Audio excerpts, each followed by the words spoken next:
That's right, the show where we talk about green. For the rest of us. Yeah, you and me and anyone else who doesn't no longer drive an SUV. We lost a dear member of the family this week. The Suburban. Blew its tranny. It's gone. What year was it? 95, 97. And how many miles had on it? 197,000, baby. Wow, that's a lot. Yeah, well, but you know, it's 3,000 less than the embedded energy of a Prius sitting on the showroom floor, baby. So the 14-year-old Suburban with almost 200,000 miles, that's about what you can expect if you're a 14-year-old Suburban. Uh-huh. You know, it's like humans, you know, if you get past about 76, you're pretty much living on borrowed time. That's right. So bye-bye all 9 seats. Oh, yeah. Because the new ones don't come like that. You know what? The truck I'm driving now, yeah, and our Volvo, not enough seats for me and my family. Nope. But you can throw all the kids We're in the missing back. two. We'll just put them all in the pickup truck, Yeah. you know. All right, so let's pick back up. All right, so anyone else who drives an SUV? Have a ton of kids. And eat fast food? Yeah. No judgment here. We All both right. own one. All right, ADD boy, let's stay on topic. Point is, the show's about green. That's right. It's what it's all about. If it's not green For your wallet, and the environment, and it don't count. because last time we checked, they're both green. All right. We've gone high tech. Yeah. We had some complaints about sound quality, so we're trying something new. We're using a phone as a microphone.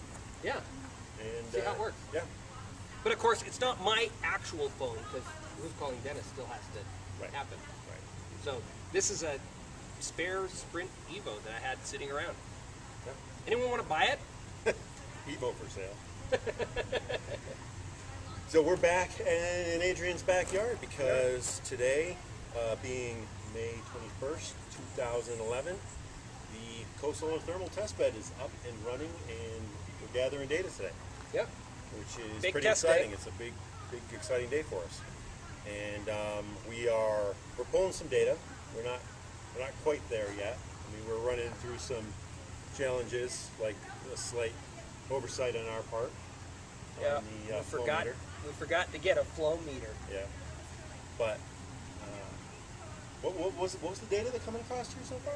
Well, these What's first our two delta? panels that are right here at the top of the last hour, which is 2 o'clock today, we got 24.8 degrees delta T. The difference from the temperature coming in at that side, going through the two CosSolar thermal panels, coming out the other side, 24.8 degrees. 24.8 degrees, which seems pretty incredible considering we think we're somewhere between 3 and 5 gallons a minute flowing through there. Yep. And we need to slow that down, right? Yep. To 2 gallons a minute. So we're pretty excited. It'll work out pretty good. Monday we'll be able to actually hook up the... Yeah, just in time for the rainstorm to come in and cloud us in for 3 days. There you go. But at least once we get the flow meter, then all the data we're gathering this weekend during the sun will finally make sense. That makes sense. We'll know how many BTUs we're generating and what's going on. Yep. So pretty cool. Well, let's take a little tour Okay. of it. 3-hour tour. And hopefully we won't get lost. And there's not that much water here, so No. I don't think the ship's going to go down. All right, Okay. let's do it. Here, you take the mic. Okay. You do the walk around because you built the test bed.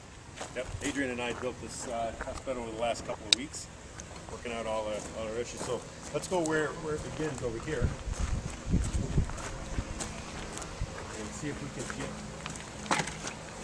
back up in here and see what this is. And what we've got here is a pump, which pumps the entire system. It runs through a heat exchanger, which is down on that little tiny box down there that you see. Right down there, it that one. seems preposterous, but it's a highly efficient heat exchanger.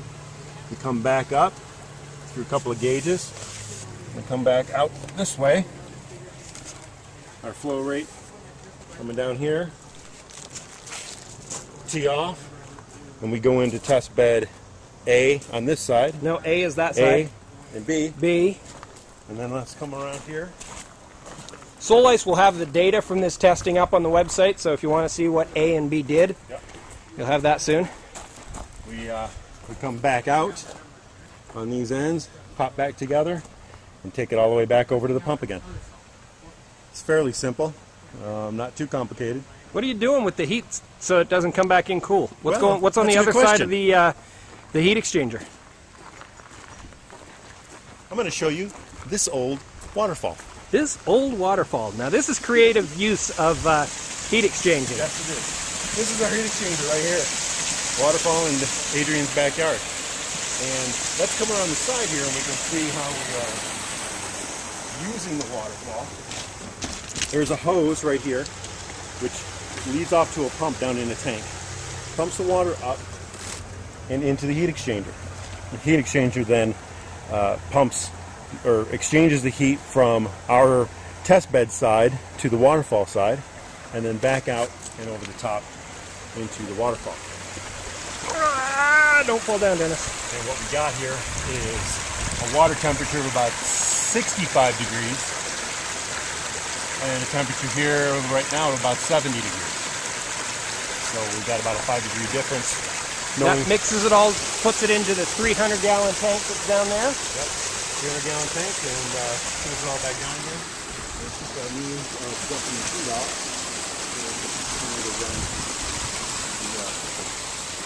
Ideally, out in the real world, in a hotel, that water coming out of that hose right there will go into a holding tank and be used by the hotel for showers, domestic hot water, yep, heat and swimming pools. Yep, you name it, whatever you need hot water for. Laundry. Laundry. So, and I think we'll have to put the pipe down picture. Yes, we do. We have a pipe down.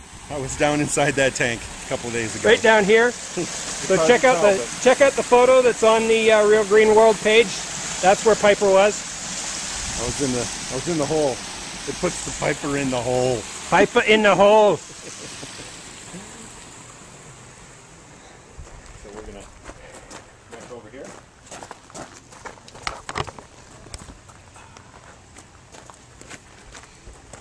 And that's the gist of it.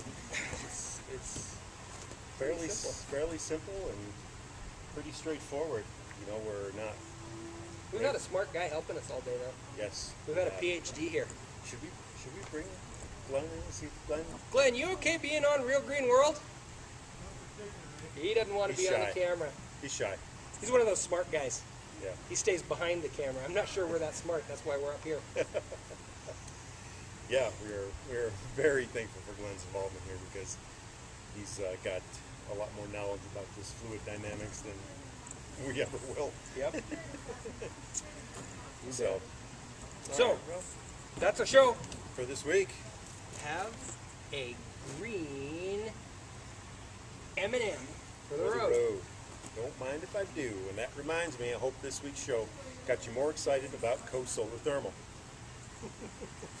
Thanks for watching. Real Green World. Until next week. When you look in your wallet, think about the trees. I'm Piper. And I'm the Deuce. And that's this week's Real Green World. That's it. See you later. Thanks.